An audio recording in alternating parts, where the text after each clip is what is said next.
Ça arrive. Bonjour Manon Aubry. Bonjour.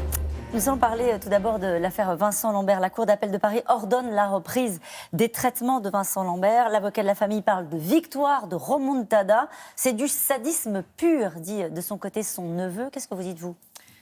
Je dis d'abord que c'est toujours une situation difficile et délicate et que je pense aux deux côtés de la famille qui sont manifestement en souffrance.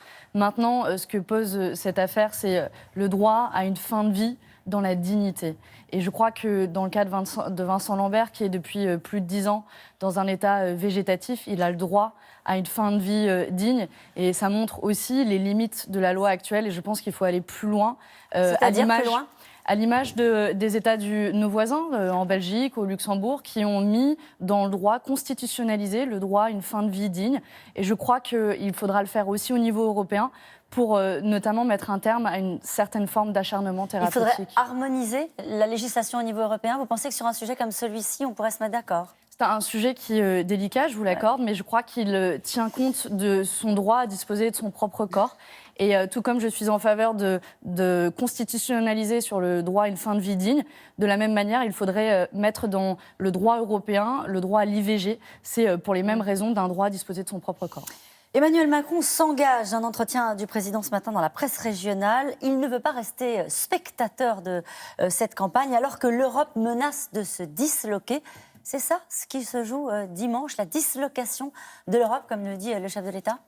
Je crois que l'Union européenne telle qu'elle avance à l'heure actuelle, en effet, va droit dans le mur. Et donc se pose la question, voulons-nous continuer les politiques libérales dont il est un des premiers chefs au niveau européen, dont il est finalement en partie responsable, ou voulons-nous construire une coopération européenne faite sur la justice sociale et fiscale, une harmonisation par le haut des droits sociaux comme le SMIC, ou alors faite d'ambition en matière écologique. Ce que vous dites, c'est que la dislocation de l'Europe, elle est déjà là, vous ? Elle est déjà en cours. Elle est déjà en cours. Le Brexit, je crois, est un des symptômes.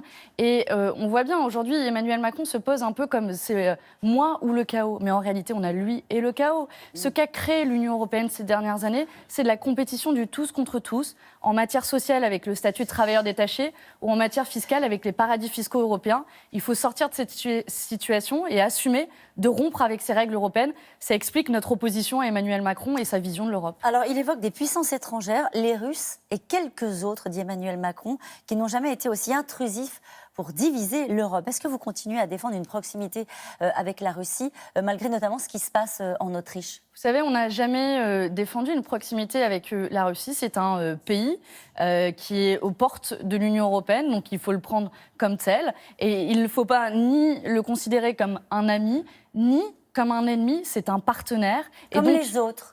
Bien sûr, il faut pouvoir échanger parce que sinon, qu'est-ce qu'il se passe ? Vous voulez la guerre aux portes de l'Union européenne ? Moi, je ne veux pas la guerre aux portes de l'Union européenne. Donc, il faut pouvoir échanger avec la Russie, mais ni sur comme un ennemi, l'intrusion de ni comme un puissances ennemi. étrangères, quand on voit ce qui est en train de se passer en Autriche, où un gouvernement se retrouve à terre après des soupçons de corruption avec des intermédiaires russes. Les alliés de Mme Le Pen, c'est important de le dire parce qu'aujourd'hui, on voit très bien de quoi est le nom de l'extrême droite. L'extrême droite, aujourd'hui, est impliquée dans des scandales de corruption, en Autriche, mais aussi en Italie. Et c'est important de le dire parce qu'aujourd'hui, on a un match de l'extrême droite et de l'extrême marché incarné par La République En Marche.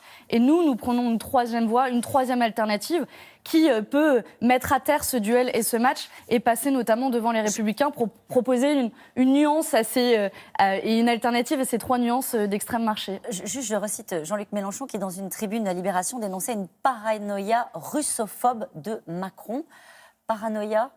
Ce que je pense que voulait dire Jean-Luc Mélenchon à ce moment-là, c'est que aujourd'hui, on veut faire la guerre à la Russie en pointant du doigt sans cesse le rôle et la soi-disant responsabilité de la Russie. L'ingérence de la Russie dans un scrutin européen. C'est un problème, mais c'est un problème. Bien sûr, je vous dis, on a une position qui est tout à fait, je pense, qui est la plus réaliste, la plus pragmatique sur la question de la Russie, qui, je crois, ceci dit, ne doit pas être la question centrale de cette élection européenne. Mais c'est un sujet que vous prenez, vous, très au sérieux, alors même qu'on va inviter les Français à aller voter dimanche prochain. Je vais vous dire une autre des raisons de choses que nous défendons. Nous défendons, contrairement à Emmanuel Macron, la sortie de l'OTAN pour avoir une politique de la paix et ne pas faire la guerre aux portes de l'Union européenne, notamment l'OTAN qui est aujourd'hui gérée par les États-Unis de Donald Trump. Alors, dans une enquête Ipsos publiée par Le Monde hier, on apprend que 60% de vos électeurs vivent cette élection avant tout comme un test national de votre force politique. En quoi voter pour la France insoumise aujourd'hui est le meilleur moyen de faire barrage à Emmanuel Macron?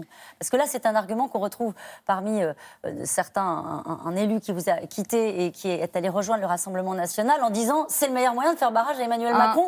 Ils sont en tête dans les sondages. Un illustre inconnu dont j'ai jamais entendu parler, mais aujourd'hui, je vais vous expliquer, répondre sur le fond. Pourquoi aujourd'hui c'est le meilleur moyen de faire barrage? L'extrême droite, comme La République En Marche, sont pour des politiques antisociales. La hausse du temps de travail, ils ne sont pas pour l'augmentation du SMIC. Nous sommes pour le partage du temps de travail. Nous sommes également pour la justice fiscale, quand l'extrême droite, comme La République En Marche, sont pour une baisse des impôts pour les plus riches. Et ils ne font rien, l'un comme l'autre, sur les questions écologiques. Ces trois piliers-là, nous sommes l'alternative avec la France insoumise. Et j'espère que ça pourra se traduire dans les urnes pour mettre à terre ce duo mortifère. Votre objectif dimanche soir, première formation politique de gauche? Même passer devant les Républicains, troisième force en politique en France. J'y crois, c'est possible, on est plutôt en hausse dans les sondages. Donc maintenant, l'important, ça va être la mobilisation, ne pas se laisser voler ce scrutin avec une mobilisation la plus massive possible dans les urnes. Je crois que c'est un enjeu majeur. Bonne fin de campagne. Merci à vous. Aubry. C'est à vous, Laurent.